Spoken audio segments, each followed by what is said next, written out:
O Trump nos proporcionou para ir direto para o nosso entrevistado, que é o secretário-ministro, secretário-geral da Presidência da República, Márcio Macedo, que eu acho que tanto quanto a gente também foi surpreendido pela divulgação neste momento. Pode ser que seja uma combinação entre o ministro e o Donald Trump dessa carta que o presidente dos Estados Unidos acaba de divulgar. Ministro, seja bem-vindo ao programa. E o que é que o senhor achou dessa carta? Da minha satisfação e da minha alegria de estar conversando com o Brasil, com a audiência do programa de vocês, Guga, Ricardo Noglar, e da qualidade jornalística que vocês fazem para o nosso país. Então, é uma satisfação estar aqui. Sinto muito que eu ia falar, eu estava muito afim de falar sobre as ações do presidente Lula, sobre o nosso trabalho aqui, mas a carta do Trump termina polarizando. Eu também acabei de fazer uma leitura dinâmica aqui da carta, acabei vendo com mais profundidade a leitura que vocês estão fazendo aí da carta, mas é uma coisa que estarrecedora, né, Noblar? Porque por um lado, visível e, por outro lado, preocupante, né? E são coisas absurdas. É um pouco do método da extrema-direita, dessa nova extrema-direita que nós estamos presenciando no mundo, que tem como instrumento de trabalho e a base o caos, né? Então, a gente não sabe se ele está falando a verdade ou se vai botar isso em prática mesmo ou se não. Ele fez isso com a China, depois voltou atrás, faz isso, diz uma coisa, uma semana depois ele volta atrás. Nós não sabemos o que é verdade, o que é fato político, o que é que, como eu falei aqui, é uma extrema-direita que tem como método de atuação o caos. Esse é um método de fazer política e de fazer gestão. Sim, eu também estou tendo a, acesso à carta neste momento. Acho que tem algumas coisas que, como eu falei aqui, são muito, sim, no mínimo, risível, e outras preocupantes, né? Como é a tentativa de invadir a soberania de um país, né? De colocar em xeque a justiça, né? O poder judiciário de um país, né? Porque isso é um princípio fundamental da ONU, do poder judiciário independente. É um método muito complicado, né? Eu acho que a gente também tem que aguardar um pouco o que vai acontecer de fato, né? Todos nós estamos recebendo essa notícia agora. Eu vou adiantar aqui que eu não posso falar pelo governo brasileiro, porque o presidente ainda não se pronunciou, ele deve estar, neste momento, também tendo acesso à carta. O próprio presidente deve ter tomado conhecimento dessa carta agora, como todos nós, mas não lhe parece inevitável que o presidente, diante de uma carta nesses termos, tenha que responder e responder, claro, à altura? Recebeu a carta agora e vai se pronunciar com certeza. Mas eu posso emitir algumas opiniões de ordem pessoal Por nessa coisa. favor. Uhum. Primeiro é que eu acho, como eu falei aqui, que esse é um método dessa extrema-direita que nós estamos vivendo e vendo no mundo, de que tem como método de atuação o caos. Então, diz uma coisa e depois pode voltar atrás na semana seguinte. Nós não sabemos se isso realmente é para valer ou se isso vai voltar. Ele fez isso com a China, depois voltou atrás. Ele emitiu para 14 países agora cartas que eu não sei se vai prevalecer isso. Então, é meio que um método de gerar confusão, gerar caos para faturar politicamente, né? Então, a primeira coisa, eu acho que a gente tem que ter muita serenidade nesse momento, aguardar um pouco os acontecimentos, estudar e, obviamente, que aquilo que atingir a soberania do nosso país, nós temos já acúmulo diplomático no mundo para poder nos posicionarmos com a força que tem que posicionar. Eu estava vendo aqui que são coisas muito, estava anotando aqui um pouco, são coisas muito esdrúxulas, né? Por um lado risível, por outro lado preocupante, né? Ele utiliza um aliado político dele para atacar um país, né? defender um aliado político dele para atacar um país. Eu acho que isso não é razoável, né? Ele atinge um poder judiciário que contraria de um país que contraria os princípios da ONU, como o poder judiciário independente, né? E que não tem aplicação prática, né? Qualquer sanção que ele vai fazer ao judiciário vai estar nos limites dos Estados Unidos, se fizer, né? Então não tem, não tem viabilidade prática além dos limites do território americano, né? E coisas aí que é política, né? Não é de um chefe de Estado. E coisas que, sinceramente, não dá para levar a sério. Dizer que Bolsonaro era um líder respeitado pelos chefes, por todos os países, isso é uma brincadeira de mau gosto. O cara não conseguia nem ter, nem receber presidente aqui nenhum, nem ser recebido em lugar nenhum do mundo, né? Não tinha uma política internacional, né? A balança comercial não era favorável como é hoje. O Brasil perdeu o espaço da diplomacia internacional e olha que nós somos uma das diplomacias mais consolidadas do mundo. E ele colocou em xeque isso. Eu vi agora uma declaração do vice-presidente Geraldo Alckmin que eu achei muito interessante. Eu vou até ler para vocês aqui. Ó. Ele falou: Uhum. eu não vejo nenhuma razão para o aumento de tarifa em relação ao Brasil. O Brasil não é problema para os Estados Unidos. É importante sempre reiterar: os Estados Unidos realmente têm um déficit de balança comercial, mas com o Brasil tem superávit. Os 10 produtos que eles mais exportam, para nós, 8 têm alíquota zero, não pagam imposto. É uma medida que, em relação ao Brasil, é injusta e prejudica a própria economia americana, porque é uma integração na área comercial. Vamos pegar o caso do aço. Nós somos o terceiro comprador do carvão siderúrgico americano. Fazemos o produto semi-elaborado e vendemos para os Estados Unidos, que finalizam, então, a taxar. Eles encarecem a própria cadeia. Então, é como se essa medida também atingisse a própria economia americana. Então, nós nem sabemos se isso vai vingar. É uma coisa estapafúrdia, né? Então, é como eu falei aqui, é um método baseado no caos, que a gente não sabe que essa decisão dele é para valer ou se é criar um fato político para beneficiar um aliado político desse. Só que nós estamos tratando da principal economia dos trópicos, que é o Brasil. Nós temos considerada duas grandes democracias, uma do norte dos Estados Unidos e outra do Cone Sul, do sul global, o Brasil, que são potentes, que são fortes. Então, não dá para brincar com coisa séria, né? Então, por um lado, tem coisas que não dá para levar em consideração o que ele está fazendo, por outro lado, é preocupante, porque mexe com a economia de países importantes e mexe com soberania nacional de um país importante como é o Brasil, que lidera um continente.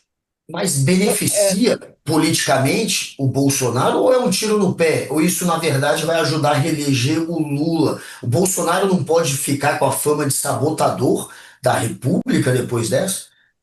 Eu acho que você tem razão, viu, Google? Eu vou até refazer aqui. É uma tentativa de beneficiar um aliado, mas que tem como principal discurso que é patriota. Que patriotismo é esse?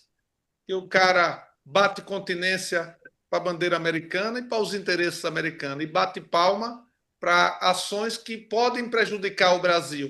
Porque isso aí não é contra o governo, gente, é contra o Brasil, é contra o povo. Se isso virar realidade, é um golpe contra o povo brasileiro, contra a soberania nacional, não é contra o governo. Nós vamos tratar no tom que a gente está tratando e vamos aguardar um pouco os acontecimentos. Agora, é uma coisa, como você falou aí, viu, Guga, que atenta contra o próprio aliado que ele está querendo ajudar, porque é uma conspiração desesperada para se livrar dos crimes que ele cometeu contra a democracia brasileira. Porque Bolsonaro não tem currículo, tem folha corrida. O que ele está fazendo, o que ele fez no Brasil. Ele está aí é uma tentativa de minimizar e de criar caos para encobrir os crimes que Bolsonaro fez contra a democracia brasileira e contra o Brasil. O que eu acho mais grave nessa carta, mas eu posso estar equivocado, é que ela junta as coisas, né? Quer dizer, ela junta uma defesa de Bolsonaro com uma taxação que talvez o Brasil não esperasse ou que não estava ainda definida de forma tão volumosa como será. É como se ele dissesse: olha, se vocês tratarem bem, pararem com essa coisa de ficar querendo julgar Bolsonaro e tudo, quem sabe eu não serei mais compreensivo. Isso é que eu acho mais grave até do que apenas ele taxar em 50%, em 60%. Ele já taxou a China muito mais do que depois fez, recuando depois. E como o senhor disse, realmente fica difícil saber quando é que ele está falando para valer ou não. Agora, ao juntar a defesa do Bolsonaro com uma taxação desse tamanho em cima do Brasil, aí sim ele parece querer condicionar uma coisa a outra, ou não. É, não é, isso não é postura de um estadista, né? Por um lado, quem está fazendo, que o beneficiado, a tentativa do suposto beneficiado aqui é uma tentativa de esconder os seus crimes e os seus delitos contra a pátria brasileira.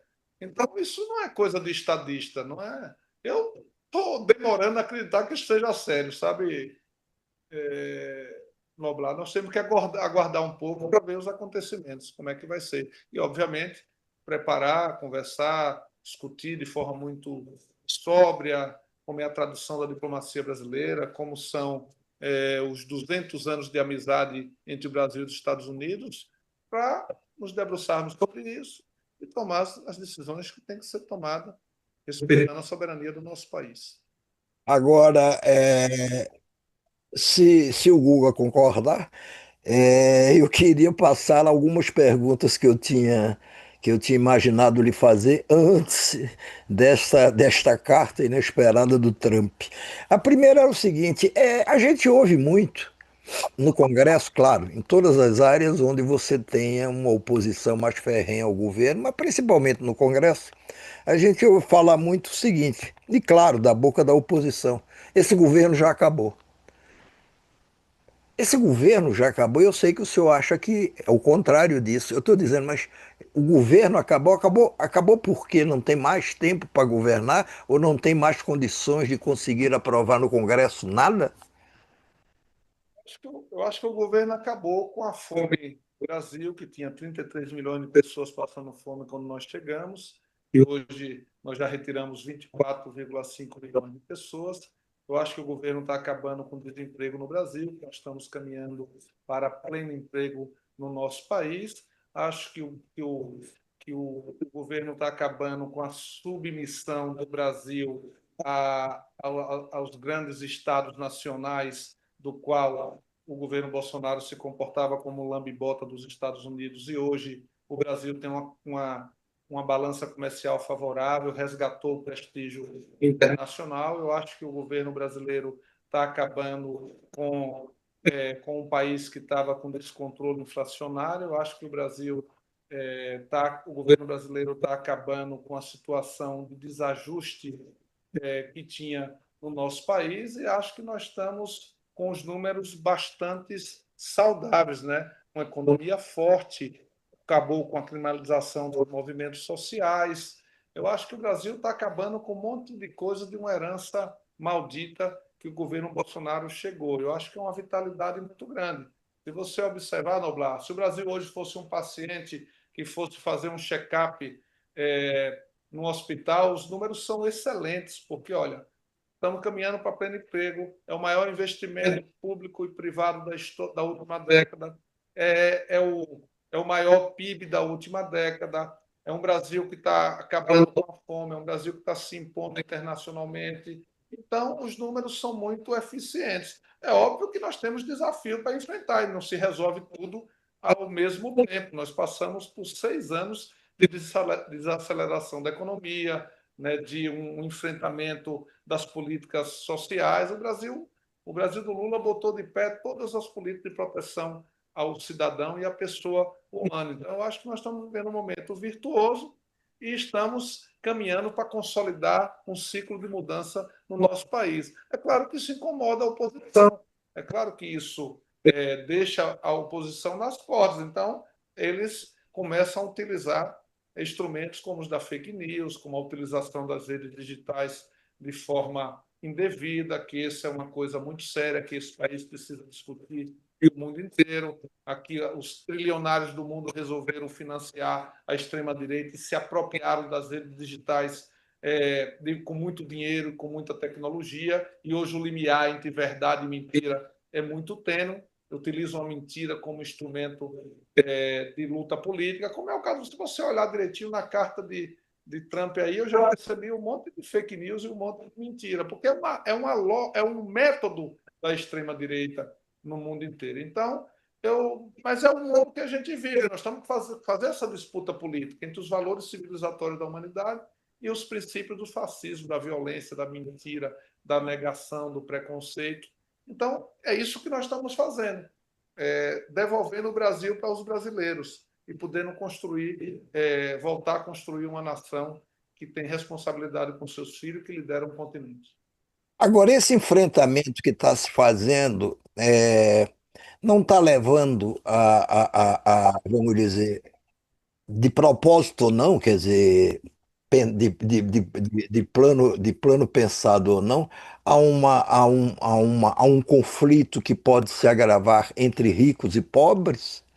Ou é por aí isso, ou é por aí mesmo que tem que ser? Eu não vejo isso, sabe, Noblar? Eu acho que isso é mais uma tentativa de criação de uma polarização do que a realidade. O que nós estamos tratando é de justiça tributária, de democracia, de que as pessoas tenham direito a viver com dignidade.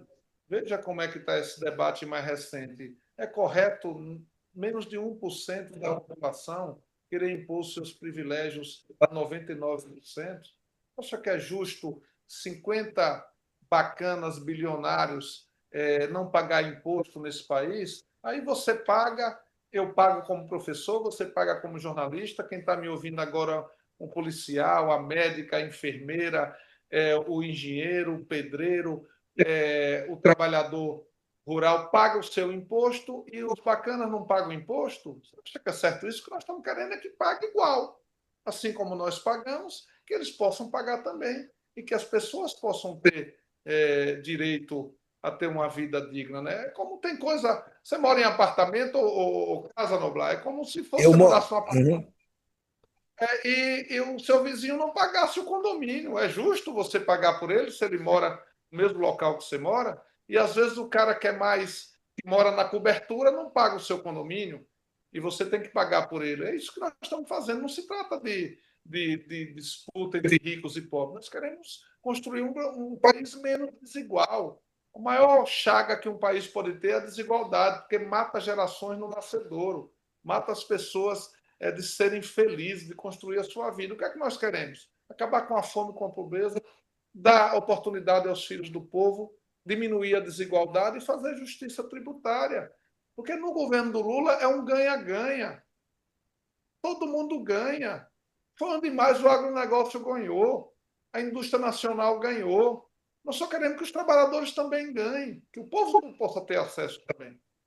Então, eu acho que ia ser uma falsa polêmica, sabe? Porque, infelizmente, nós estamos vivendo um mundo em que a especulação financeira está dominando, né? Nós não temos mais uma elite produtiva nacional. Está uma boa parte na especulação imobiliária, manda os seus filhos para fora do Brasil e estão dentro da especulação imobiliária. Isso. Aliás, da especulação financeira, desculpe. Então, assim, nós não temos uma burguesia nacional como tinha Zé Alencar, Antônio Hermínio de Moraes, que os caras produziam dentro do Brasil. Hoje tem gente produzindo, claro, mas tem uma grande maioria da burguesia nacional que está na especulação financeira. Tem uma parte da grande mídia que está na especulação financeira. Então, os filhos das elites vão para fora do Brasil, o cara não tem preocupação como está isso aqui. O que nós queremos é equilíbrio fiscal, assim, é justiça tributária. Não tem essa de botar rico contra pobre ou pobre contra rico. Queremos ter país social e justiça tributária. E, Guga, e a relação E com que o o presidente Congresso? garantiu. Como é que você imagina que vai ser daqui para frente? Depois dessa briga pelo IOF, depois do governo judicializar, estão agora tentando restaurar aí, né, as pontes entre governo e Alcolumbre e Hugo Mota, mas como é que você acha que vai ser daqui para frente, nesse restante de mandato do Lula, a relação com o Congresso? Ô, Guga, eu queria antes só fazer dois comentários importantes. Primeiro, nós temos muita gratidão ao Congresso Nacional, que aprovou os temas centrais do Brasil. Aprovou a PEC da transição antes da gente entrar no governo. Lula começou a governar antes de entrar no governo, porque senão ia ser um caos o país, como estava sendo. Nós aprovamos a PEC da transição, nós aprovamos a reforma tributária e tem uma série de coisas muito importantes que nós aprovamos para levar dignidade e políticas sociais para o povo. Segunda coisa, é que nós estamos tendo que administrar um efeito colateral do desgoverno que foi o Bolsonaro. O Bolsonaro abriu mão de governar. O Guedes, a parte que interessava o mercado, ele cuidava. A outra parte, eles entregaram ao Congresso Nacional. E Bolsonaro só ficava fazendo a disputa de costumes, a disputa ideológica. Então, nós estamos vivendo num país onde de um parlamentarismo às avessas. Só de porque no parlamentarismo mesmo, o parlamento governa, mas ele cai quando não dá certo. Aqui nessa confusão, o parlamento estava governando só com direitos, sem deveres. Eu não estou criticando isso, eu estou dizendo que isso é uma inversão. Que o governo de Bolsonaro era tão fraco do ponto de vista da gestão que ele entregou a administração e a gestão para o parlamento. O Lula foi eleito pelo povo brasileiro para governar. Ele disse: não, nós vamos governar. Não dá certo isso. Nós temos que respeitar o parlamento, nós somos um presidencialismo de coalizão, o parlamento é forte, mas o poder executivo tem que governar. Então tem que se restabelecer a autonomia e o respeito aos poderes. O poder judiciário tem que cumprir o seu papel, o poder executivo o seu e o poder legislativo o seu. E recuperar a tradição republicana do nosso país de relação dos entes federados. E assim nós estamos trabalhando, recuperando os equipamentos democráticos do Brasil. Então, o que é que acontece? Nós estamos vivendo ainda esse processo de efeito colateral, de, às vezes, um poder interferir no outro. Então, foi importante o que aconteceu, para poder dar um freio de arrumação. Nem o poder legislativo pode invadir as competências do poder, nem o poder executivo pode invadir as competências do poder legislativo, nem a recíproca. O poder legislativo entrar nas atribuições do Poder Executivo. Então, o que é que eu acho? Eu acho que houve um freio de arrumação. Nesse episódio do OEF, é uma atribuição exclusiva do Poder Executivo. Eu acho que foi importante essa mediação do Poder Judiciário como poder moderador, como poder de chamar as partes para dialogar. Eu espero que nessa audiência de conciliação possa sair os encaminhamentos de respeito aos dois poderes e do papel do Executivo e o papel do Legislativo nesse processo. Eu acredito no diálogo. Nós temos uma tradição brasileira de diálogo, de conciliação e de paz. Eu espero que esse episódio seja um freio de arrumação para que a gente possa continuar dialogando e cada poder cumprir as suas atribuições constitucionais. Eu acho que é isso que vai acontecer. Ministro, me diga uma coisa, o senhor acredita que possa haver um acordo entre o governo e Congresso, ou tem alguma indicação de que possa haver, antes dessa sessão de conciliação convocada pelo ministro Alexandre de Moraes em relação ao aumento ou não do IOF? Eu acredito que é possível, Norma, com diálogo, poder ter um acordo sobre isso. O Congresso foi muito sensível à pressão desses super ricos. Eu acredito que essa reação popular, essa reação do povo nas ruas, na rede, eu acho que o Congresso também vai ficar sensível à pressão do povo e o compromisso popular. Por que que o MST, que é uma área, uma das áreas de atuação do senhor, do seu ministério, junto aos movimentos populares. Por que o MST parece tão irritado ou contrafeito com o governo e se queixa tanto da lentidão do governo, principalmente em estabelecer novos assentamentos? Vamos lá, nós partimos do pressuposto que nós temos autonomia de ação. O movimento tem sua autonomia, o governo tem sua autonomia.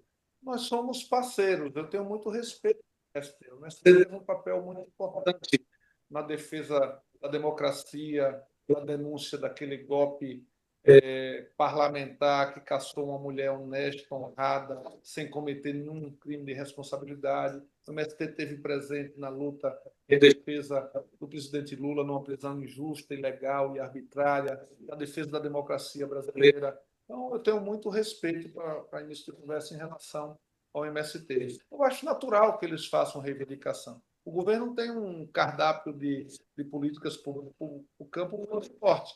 O MST tem um cardápio de reivindicação também muito grande. Nós vamos atender muitas das coisas que eles estão pedindo. Algumas coisas nós não conseguimos atender ainda, mas que nós esperamos que a gente consiga atender até o final desse nosso governo. Então, isso é natural, a pressão do movimento, a sua pauta de reivindicação ser atendida. E o governo tem que tratar isso com naturalidade, com respeito, com transparência. Isso aqui nós vamos conseguir fazer, isso aqui nós não vamos conseguir fazer. Porque aí você estabelece uma relação de respeito mútuo.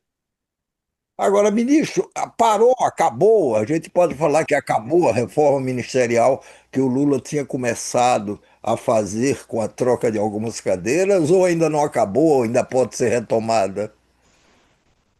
O presidente Lula nunca falou de reforma ministerial.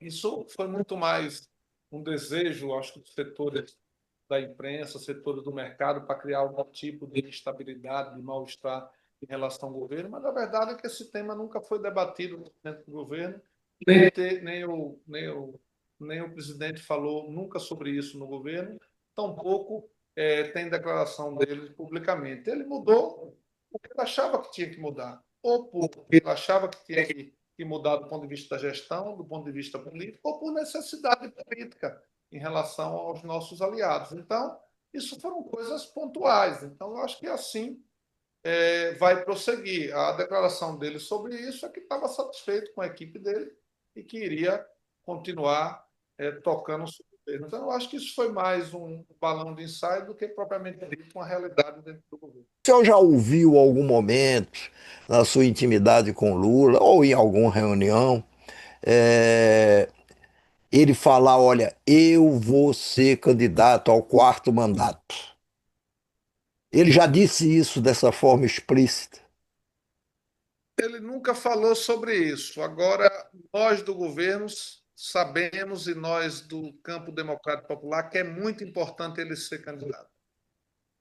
É muito importante para a democracia fechar esse ciclo de consolidação das mudanças que está em curso no Brasil e ele fazer uma transição democrática para o futuro. Nós precisamos afastar de vez esse fantasma do fascismo, do ódio, da intolerância e fazer um processo de fortalecimento da democracia brasileira. Eu tenho rodado o Brasil e tenho dito assim, uma frase, Noblar, de um filósofo que você conhece pouco, que eu vou parafrasear. Democratas do Brasil, univos. Eu acho que está na hora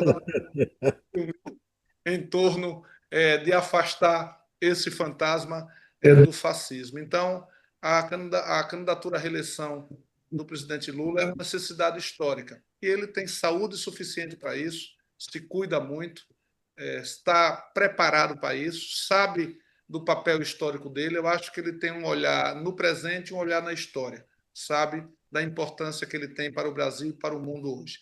Eu acompanhei o presidente Lula na maioria das viagens dele internacionais. É impressionante a importância que o mundo dá ao Lula e a importância que ele tem em relação aos diversos assuntos do multilateralismo no mundo inteiro. Não só no chefe de Estado, como nas populações dos países nacionais que ele visitou. Então, eu não tenho nenhuma dúvida que ele será candidato à reeleição. É uma opinião pessoal, mas eu não tenho nenhuma dúvida que ele vai ser candidato à reeleição e é importante para o país que ele seja. Ministro, quer falar? Só para terminar, você acha, voltando agora à carta do Trump, e tem a ver BRICS, que ele também já estava irritado com os BRICS, com o resultado da reunião dos BRICS, já estava querendo taxar quem, enfim, faz parte do bloco, e agora veio essa história da taxação de 50%. Será que ele está misturando as coisas, ministro? aproveitou a história do BRICS, aí juntou com a do Bolsonaro, colocou o Bolsonaro no meio para tentar dar uma força para o Bolsonaro, mas talvez já estivesse disposto a taxar o Brasil de uma maneira mais dura. E o Brasil deve comprar uma briga com os Estados Unidos, se for necessário, em nome do BRICS? Ô, Guga, você estava falando aí, rapaz, anteriormente, e eu estava pensando sobre isso. Claro que é muito cedo para se falar coisas aprofundadas, que eu estou lendo a carta agora, mas eu fiquei com a sensação que ele está com medo dos BRICS. Eu acho que a economia americana tem problemas, ele tem problemas internos, a popularidade dele está perdendo popularidade na base social dele, no agronegócio lá, no setor industrial. Então, a sensação que eu fiquei também, Guga, foi a mesma sua, que ele está com medo dos BRICS. Ele sabe que a economia americana tem dificuldade, ele sabe dos problemas internos que ele tem, e ele está tentando equilibrar esse jogo do dólar internacionalmente. Então, eu fiquei também com essa sensação, porque os BRICS é mais de 40% da população mundial. São economias muito potentes e em crescimento. Você tem os BRICS mudam um pouco essa correlação de força mundial e trata com dignidade mais os países chamados periféricos, muda um pouco a centralidade da geopolítica no mundo. E engraçado que ele fez essa carta no período que tem um BRICS aqui no Brasil, que foi muito bem sucedido. Então, agora, eu acho que ele tem um pouco de temor disso. Eu acho que ele está com um pouco de medo. A sensação que eu tive é igual à sua, com medo do BRICS. Mas eu acho que o Brasil tem que ter muita tranquilidade nesse momento. Nós somos um país que lideramos um continente pela paz. Nós somos um país que temos uma tradição diplomática muito forte. Nós somos um país que abominamos a guerra. E a posição do Brasil é sempre em defesa da paz, de respeito à autodeterminação dos povos e de fortalecimento do multilateralismo. Então, nesse momento, a gente tem que ter muita tranquilidade, muita calma, muita altivez, muito respeito ao povo brasileiro, mas muita calma. Vamos ver se essas coisas que ele está falando é verdade mesmo, ou se daqui a bem pouco tempo ele não volta atrás, como eu falei aqui, queria resgatar, que é um método da extrema-direita do caos, de promover o caos, de trabalhar no caos, aí vai tomar uma decisão, volta, como se nunca tivesse tomado a primeira, né? Como se tivesse acontecido nada. Então, eu tenho um pouco da opinião que você explicitou aí.